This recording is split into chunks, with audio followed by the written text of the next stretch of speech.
अस्सलाम वालेकुम व्यूअर्स, क्या हाल चाल है। उम्मीद करती हूँ कि आप सब खैरियत से होंगे, ठीक ठाक होंगे और मज़े में होंगे।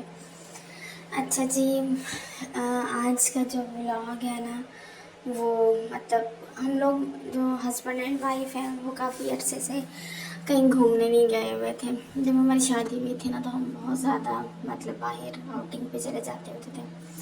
फिर एक बच्चा हुआ, फिर थोड़ा कम हुआ, फिर दो बच्चे हुए, फिर उससे भी कम हो गया। और फिर जो है ना, हमारा मतलब कुछ काम का सिलसिला इस तरह का हो गया कि मेरे हस्बैंड के पास टाइम ही नहीं होता, और जब वो घर आते हैं तो वो अपनी नींद पूरी करते हैं और मुझे हमेशा उनसे गिला होता है कि आप हमें लेके नहीं जाते।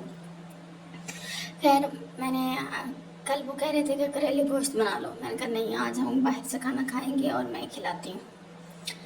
अच्छा, फिर तैयारी की। ये शाइनर है लिपस्टिक के ऊपर से मैं लगाती हूँ, बहुत प्यारी लुक आती है। पैसे ही वगैरह उठा लिए हम लोगों ने और हम लोग चल पड़े घर से। घर से अभी चल नहीं पड़े क्योंकि घर की हालत बहुत बुरी हुई थी कमरे की। तो मैंने कहा इसको मैं समेट लूँ, क्योंकि जब मैं घर आऊँ कमरे में दाखिल होना ना, तो मुझे यह जल्दी से होता है, बच्चों के कपड़े चेंज करवा लो, बच्चों को फीडर दे दो, ये कर लो वो कर लो। तो मैंने कहा जाना, जब मैं घर आऊँगी ना वापस, तो घर बहुत अच्छा सा कमरा सा साफ़ सुथरा हुआ होना। अच्छा, मुझे ना अपने हस्बैंड की हम लोगों ने तैयारी शैयारी की और मेरे हस्बैंड ने नहीं की। ये कहते हैं अच्छा मैं तैयारी ना करूँ, मैं ऐसे चला जाऊँ। तो मुझे लगता है जो मेल हजरात होते हैं ना, वो बहुत ज़्यादा सेक्रीफाइस करते हैं। हम लोग अपने मतलब उसमें होते हैं ड्रेसेस में।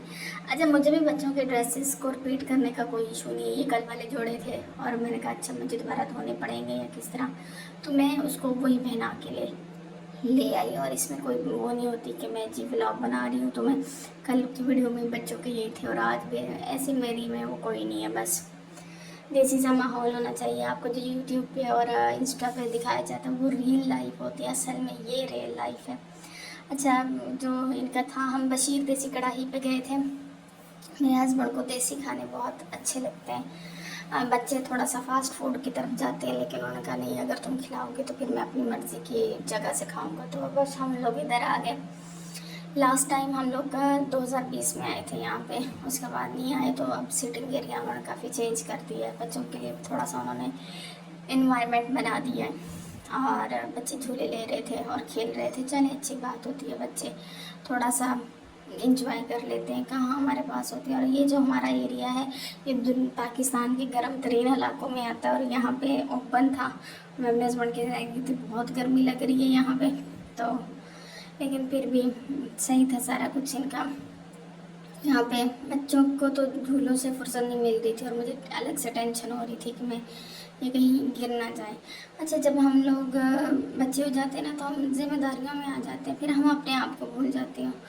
अभी कल ही मैं एक पोस्ट पढ़ रही थी, उसने कहा कि अपने हस्बैंड और वाइफ जो आप जितना टाइम स्पेंड कर सकते हैं ना वो करें, क्योंकि ये वक्त है जब आपने एक दूसरे का साथ देना है और ये पल आपको याद आएंगे बाद में। मतलब बच्चे बड़े हो जाते हैं, उनकी शादियाँ हो जाती हैं और वो चीज़ हम कहते मिस करते होते हैं। लोग, बहुत से लोगों से मैंने सुना है कि वो मिस करते हैं, हमने एक दूसरे को टाइम नहीं दिया। तो अच्छे इन्वायरमेंट में एक दूसरे को टाइम दिया। अच्छा, पहले ये होता था, मेरे हस्बैंड घर आते होते थे ना, तो मैं मेरे साथ अगर घर में किसी ने कुछ कह दिया तो मैं बस, उसने मुझे यूँ कह दिया, ये कह दिया, वो कह दिया, मैं हाइपर हुई होती थी। ये कहते नहीं, वो थके हारे आते हैं, उनको सुकून दें। वो जब घर में आते हैं ना तो वो सुकून के लिए आते हैं। दफ़ा करें, अगर आपके हस्बैंड आपके साथ अच्छे हैं ना, तो आप बाकी लोगों को दफ़ा करें, बल्कि ज़हर दे दें तो ज़्यादा अच्छा है।